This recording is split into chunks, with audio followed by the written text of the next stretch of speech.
I just wanted to start by asking you how you're enjoying life as an independent. Oh, look, David's fantastic. Yeah, I don't think that being involved in a major party or being part of a party makes any difference to what you put into your community and what you put into the issues of your community and people.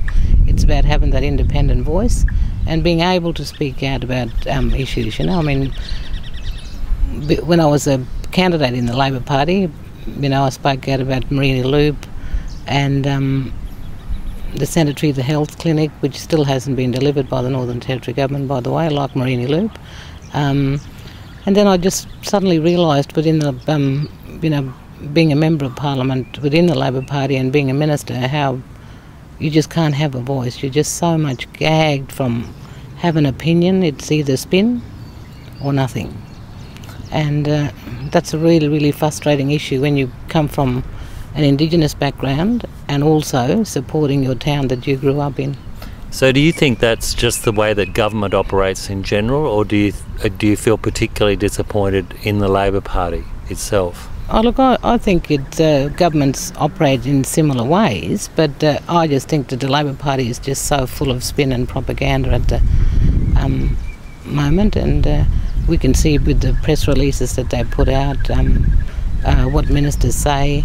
If you just go back and have a look at the things that I think both Carl and I said when we were candidates, sticking up for Alice Springs, making sure that the Berrimah line's broken down, we haven't done any of that.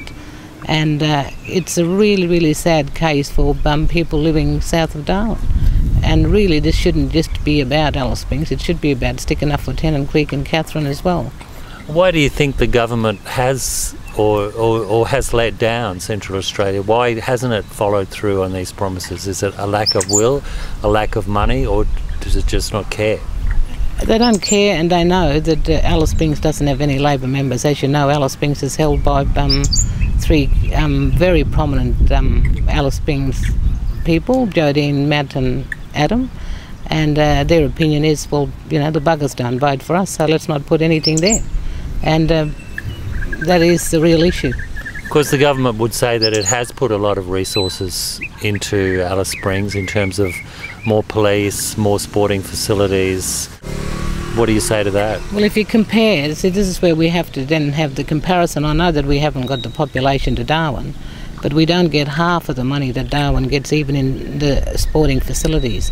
And our roads are just gone absolutely terrible. The Plenty, the Sandover and the Mereenie Loop. And if you go back to an interview that I did while I was a minister, and it's very, very controversial to something that was said in Parliament in Alice Springs sittings, now they've found the money again. And I was on ABC on their advice saying that there was no money. So it's spin again, is that what you're saying? Absolutely, and it's about catching people just before the election, and everybody's money goes into the northern suburbs. And sure enough, people will say the population's there, but I think that it's a population that deserves to get the things that they need and want, but at the detriment of other people living in the Northern Territory like Katherine, Tennant Creek and Alice Springs.